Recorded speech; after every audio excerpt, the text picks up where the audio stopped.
Officer on duty എന്ന സിനിമയിലെ details ആണ് ഈ വീഡിയോയിൽ പറയുന്നത്.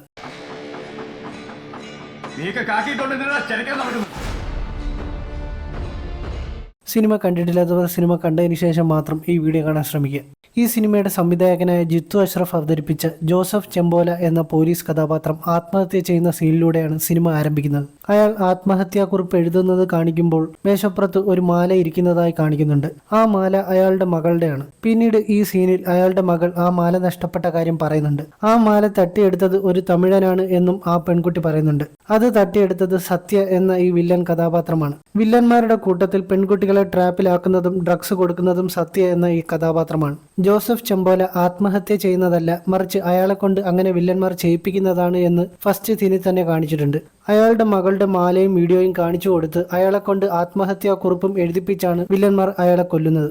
ഈ സിനിമയിലെ വില്ലന്മാർ അവർക്ക് വൈരാഗ്യമുള്ള ആൾക്കാരുടെ പെൺമക്കളെ കെണിയിൽപ്പെടുത്തുകയും ഡ്രഗ്സ് കൊടുത്ത് അവരെ ലൈംഗികമായി ഉപയോഗിച്ച് വീഡിയോ എടുത്ത ശേഷം അവരുടെ പക്കൽ നിന്നും സ്വർണ്ണമാലകൾ തട്ടിയെടുക്കും. പിന്നീട് ആ മാലയും വീഡിയോസും അവരുടെ പേരൻസിനെ കാണിച്ച് അവരെയും കൊല്ലും. എന്നാൽ അവരെ ഡയറക്റ്റ് കൊല്ലാതെ അവർ ആത്മഹത്യ ചെയ്യുന്നതായി വരുത്തി തീർക്കും. ഇതാണ് ഈ സിനിമയിലെ വില്ലന്മാരുടെ മോഡസ് ഓപ്പറാൻഡി. ഈ രീതിയിലാണ് ജോസഫ് ചെമ്പോലയും തോമസ് എന്ന പോലീസുകാരനെയും ഭാര്യയും കൊല്ലുന്നത്. തങ്ങളുടെ കൂട്ടത്തിലുണ്ടായിരുന്ന അന്ന ഹരിശങ്കർ കാരണമാണ് മരിക്കാനിടയായത് എന്ന് തിരിച്ചറിഞ്ഞ ശേഷം ബാക്കിയുള്ള വില്ലന്മാർ അവരുടെ സ്ഥിരം മോഡസ് ഓപ്പറാൻഡി മാറ്റി പിന്നീട് ഡയറക്റ്റ് മറ്റുള്ളവരെ കൊല്ലാൻ ശ്രമിക്കുന്നുണ്ട്. ജഗദീഷിന്റെ കഥാപാത്രത്തെയും ഹരിശങ്കറിന്റെ ഭാര്യയെയും അച്ഛനെയും എല്ലാം വിശാഖിന്റെ കഥാപാത്രമായ ക്രിസ്റ്റി അവസാനം നേരിട്ട് കുത്തുന്നുണ്ട്. ബസ്സിൽ വെച്ച് റംസാന്റെ കഥാപാത്രമായ ശ്യാമും മറ്റ് 2 പെൺകുട്ടികളും ഡ്രഗ്സ് ഉപയോഗിക്കുന്നതിനെ തുടർന്നുണ്ടായ വഴക്കിലും തല്ലിലുമാണ് ആ ബസ്സിലെ കണ്ടക്ടറായിരുന്ന ചന്ദ്രബാബുവിനോടും ഹരിശങ്കറിന്റെ ഭാര്യയായ ഗീതയോടും പോലീസുകാരനായ ജോസഫ് ചെമ്പോലയോടും ശ്യാമിനും കൂട്ടർക്കും പക തോന്നുന്നത്. അതുകൊണ്ടാണ് അവരുടെ എല്ലാം പെൺമക്കളെ ഉപയോഗിച്ച് വില്ലന്മാർ റിവെഞ്ച് എടുക്കുന്നത്.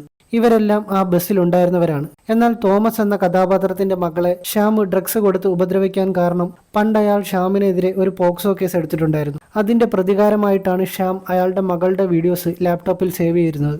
അതുകൊണ്ടാണ് ASI തോമസിന്റെ മകൾ സൂയിസൈഡ് ചെയ്തതും ഹരിശങ്കറും പോലീസും ശ്യാമിനെ ഓട്ടിച്ചിട്ട് പിടിക്കുന്നതും. എന്നാൽ ആ ടൈമിൽ ലാപ്ടോപ്പ് ഈ പോലീസുകാരൻ പരിശോധിക്കുമ്പോൾ അതിൽ ഹരിശങ്കറുടെ മകളുടെ വീഡിയോസും ഉണ്ടായിരുന്നു. ഇത് അയാൾ ആദ്യം തന്നെ കണ്ടതുകൊണ്ടാണ് SP-യോടും DYSP ഷാഹുലിനോടും അത് പറയുന്നതും ഷാഹുൽ ഗീതയെ വിളിച്ച് ഹരിശങ്കറിനെ അവിടുന്ന് മാറ്റാൻ പറയുന്നതും. എന്നാൽ തോമസിനെ കണ്ട ഹരിശങ്കർ തിരിച്ചു വരികയും ലാപ്ടോപ്പിലുള്ള ആ വീഡിയോ കാണുകയും ലാപ്ടോപ്പ് എടുത്ത് ശ്യാമിന്റെ തലമണ്ടയ്ക്കടിക്കുകയും അങ്ങനെ ശ്യാം കൊല്ലപ്പെടുകയും ചെയ്യുന്നുണ്ട്. ആ പിടിവലിക്കിടയ്ക്ക് ഹരിശങ്കറിന്റെ യൂണിഫോമിലെ ലാനിയാർഡ് പൊട്ടുന്നുണ്ട്. അതേപോലെ കയ്യിലെ വാച്ചും ലൂസ് ആവുന്നുണ്ട്. പിന്നീട് ഹരിശങ്കർ വണ്ടിയും എടുത്ത് നേരെ വീട്ടിലേക്ക് ചെല്ലുമ്പോൾ ആ ലാനിയാർഡും വാച്ചും അതേപോലെ അഴിഞ്ഞു കിടക്കുന്നതായി കാണിച്ച് അത് ഡീറ്റെയിൽ ചെയ്യുന്നുണ്ട്. കുഞ്ചാക്കോ ബോബന്റെ കഥാപാത്രമായ ഹരിശങ്കറിന്റെ ഇൻട്രോ സീനിൽ ബസ്സിലെ മാല മോഷ്ടിച്ച സ്ത്രീകളിൽ ഒരാളുടെ വയറ്റിൽ മുട്ടുകയറ്റി ഇടിക്കുന്നുണ്ട്. ആ സ്ത്രീ പ്രഗ്നന്റ് ആണെന്ന് പറഞ്ഞിട്ടും അങ്ങനെ ചെയ്തത് തിയേറ്ററിൽ വെച്ച് ഞെട്ടലുണ്ടാക്കിയ ഒരു സീനായിരുന്നു. അതിനുശേഷം ഹരിശങ്കർ അടുത്ത് നിൽക്കുന്ന പോലീസുകാരനോട് ചോദിക്കുന്നുണ്ട്, ഇവളെ കണ്ടിട്ട് നിനക്ക് മനസ്സിലായില്ലേ എന്ന്.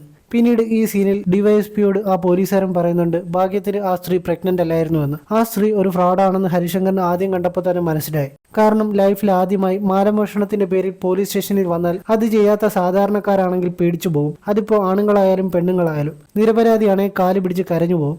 എന്നിട്ടും ഒരു സ്ത്രീയായിരുന്ന അവർ ഒരു പേടിയുമില്ലാതെ അഹങ്കാരത്തോടെയാണ് പോലീസുകാരോട് സംസാരിച്ചത്. പോലീസ് സ്റ്റേഷനിൽ ആദ്യമായി വരുന്ന ഒരാൾ ഒരിക്കലും ഇങ്ങനെ പെരുമാറുകയോ ഉറക്കെ സംസാരിക്കുകയോ ചെയ്യില്ല. പോലീസ് സ്റ്റേഷനിൽ പോയി മുൻപരിചയമുള്ള പോലെയാണ് ആ സ്ത്രീ സംസാരിച്ചത്. മാത്രമല്ല ഗർഭിണിയായ ഒരു സ്ത്രീ ഇതുപോലൊരു കാര്യത്തിന് പോലീസ് സ്റ്റേഷനിൽ എത്തിയാൽ അവർ ഗർഭിണിയാണ് എന്നുള്ള കാര്യം ആദ്യമേ തന്നെ പറയും. പ്രത്യേകിച്ച് ഇങ്ങനെ ഒരു കേസിൽ.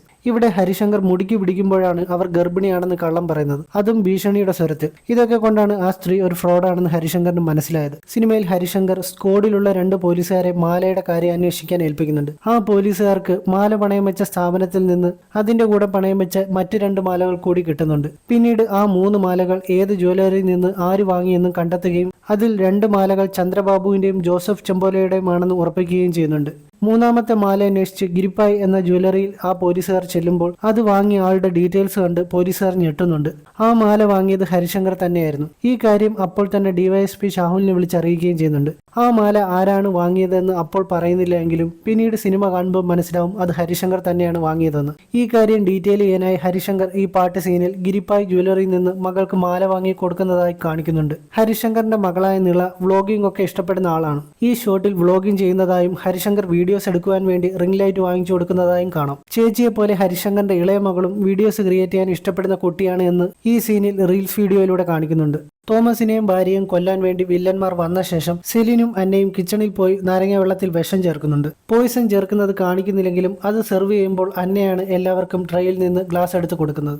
ഇങ്ങനെ ചെയ്യാൻ കാരണം 2 ഗ്ലാസ്സിൽ മാത്രമായിരിക്കും അവർ വിഷം ചേർത്തിരുന്നത്. കാരണം എല്ലാ ഗ്ലാസ്സിലും വിഷം ചേർക്കാനുള്ള ടൈം അവർക്ക് കിട്ടിയിരുന്നില്ല. എന്നിരുന്നാലും അവരാരും ആ ലൈം ജ്യൂസ് കുടിക്കുന്നില്ല. തോമസും ഭാര്യയും മാത്രമാണ് അത് കുടിക്കുന്നത്. സത്യ അത് കുടിക്കുന്നത് പോലെ ആക്ട് ചെയ്യുക മാത്രമാണ് ചെയ്യുന്നത്. അതിന്റെ പിറ്റേ ദിവസം ആ വീട്ടിലെത്തിയ ഹരിശങ്കർ ഷാഹുലിനോട് പറയുന്നുണ്ട് ഇതൊരു ആത്മഹത്യയല്ല, ഒരു കൊലപാതകമാണെന്ന്. അതിന്റെ കാരണങ്ങൾ ഹരിശങ്കർ പറയുമ്പോൾ കൊല നടത്തിയവരുടെ കൂട്ടത്തിൽ ഒരാൾ അകത്തുനിന്ന് ഡോർ ലോക്ക് ചെയ്ത് ഓടിളക്കിയാണ് പുറത്തുപോയത് എന്ന് പറയുന്നുണ്ട്. ഇത് ഡീറ്റെയിൽ ചെയ്യാനായി തലേ ദിവസം തോമസിനെയും ഭാര്യയും കൊന്ന ശേഷം വില്ലന്മാർ തിരിച്ചു പോകുമ്പോൾ അവരുടെ കൂട്ടത്തിലെ ലാൻസ് എന്ന ഈ കഥാപാത്രം മാത്രം ആ വീടിന്റെ മറ്റൊരു സൈഡിൽ നിന്ന് വരുന്നതായി കാണിച്ചിട്ടുണ്ട്.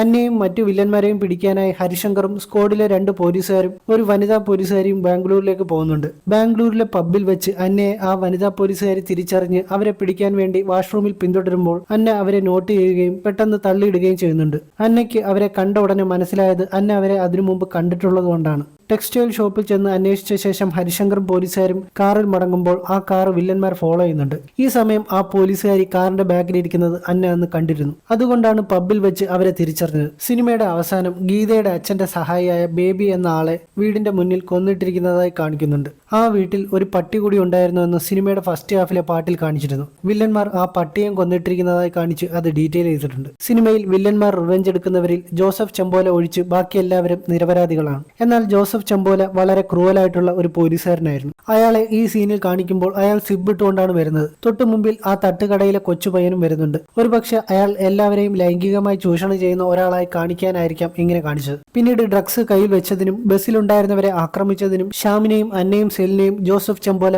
വിലങ്ങിട്ട് പോലീസ് വണ്ടിയിൽ കൊണ്ടുപോകുമ്പോൾ ആളില്ലാത്ത ഒരു സ്ഥലത്ത് കൊണ്ടുപോയി സെലിനെയും അന്നയും റേപ്പ് ചെയ്യുന്നുണ്ട്. അയാൾ ആ ബസ്സിൽ കയറിയ ശേഷം അയാളുടെ നോട്ടം അന്നയുടെയും സെലിന്റെയും നേർക്കായിരുന്നു എന്ന് കാണിക്കുന്നുണ്ട്. വില്ലന്മാർ കൊന്നവരിൽ ശരിക്കും മരിക്കേണ്ടവൻ തന്നെയായിരുന്നു ജോസഫ് ചെമ്പോല.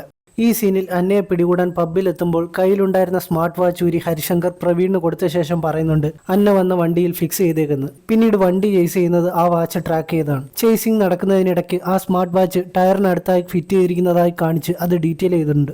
ഇത്രയും വലിയൊരു ഗ്യാങ്ങിനെ പിടിക്കാനായി ബാംഗ്ലൂരിലേക്ക് പുറപ്പെട്ട ഹരിശങ്കറിന്റെ കയ്യിൽ ഒരു തോക്ക് പോലും ഇല്ലല്ലോ എന്നൊരു സംശയം പലർക്കും തോന്നിയേക്കാം. എന്നാൽ അതിനൊരു കാരണമുണ്ട്. ഓൾറെഡി ഷ്യാമിനെ കൊന്ന ആളാണ് ഹരിശങ്കർ. അതേപോലെ ചന്ദ്രബാബുവിന്റെ മകൾ ആത്മഹത്യ ചെയ്ത സംഭവം കാരണം ഹരിശങ്കറിനെതിരെ കേസെടുക്കാൻ പ്രഷറുമുണ്ട്. അങ്ങനെ ഒരു സാഹചര്യത്തിൽ അയാൾക്കൊരിക്കലും തോക്ക് പോലീസ് ഡിപ്പാർട്ട്മെന്റ് കൊടുക്കില്ല. മാത്രമല്ല ഹരിശങ്കറിന്റെ മെമ്മറി ലോസ് ഇഷ്യൂസിനെ പറ്റിയും SP ഉൾപ്പെടെയുള്ളവർക്ക് അറിയാം. സിനിമ കണ്ട ഒട്ടുമിക്ക ആൾക്കാർക്കും തോന്നിയ ഒരു ഡൗട്ടായിരിക്കാം തന്റെ അമ്മയെ തല്ലിയിട്ടും മീനാക്ഷിയുടെ കഥാപാത്രം എന്തിനു വീണ്ടും റംസാന്റെ കഥാപാത്രമായ ഷ്യാമിനെ ഇഷ്ടപ്പെട്ടു, എങ്ങനെ അവന്റെ ട്രാപ്പിൽ ചെന്ന് വീണുവെന്ന്. ആ വീഡിയോ ഷ്യാമിന്റെ ലാപ്ടോപ്പിലാണ് ഹരിശങ്കർ കാണുന്നതെങ്കിലും ആ വീഡിയോ എടുത്തതും ഹരിശങ്കറിന്റെ മോളെ ട്രാപ്പിലാക്കിയതും ഷ്യാമല്ല, കൂടെയുള്ള തമിഴ് പയ്യനായ സത്യയാണ്. ഈ കാര്യം അവസാനം ഗീതയെ ആ വീഡിയോ കാണിക്കുമ്പോൾ അതിൽ നിന്ന് മനസ്സിലാക്കാൻ കഴിയും. സിനിമയുടെ അവസാനം വില്ലന്മാർക്ക് ഡ്രഗ്സിന്റെ കോമ്പൗണ്ട് മാറ്റിക്കൊടുത്ത് അവരെ ഹരിശങ്കർ കൊല്ലുന്നതായി കാണിക്കുന്നുണ്ട്.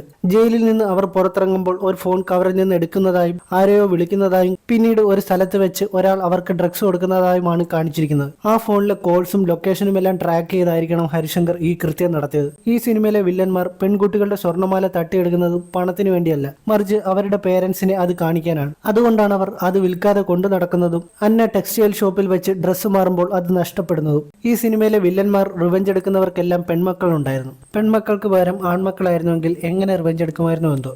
ഇത്രയൊക്കെ തന്നെയാണ് ഈ വീഡിയോയിലുള്ളത്. വീഡിയോ ഇഷ്ടപ്പെട്ടാൽ show some love in the form of likes and comments.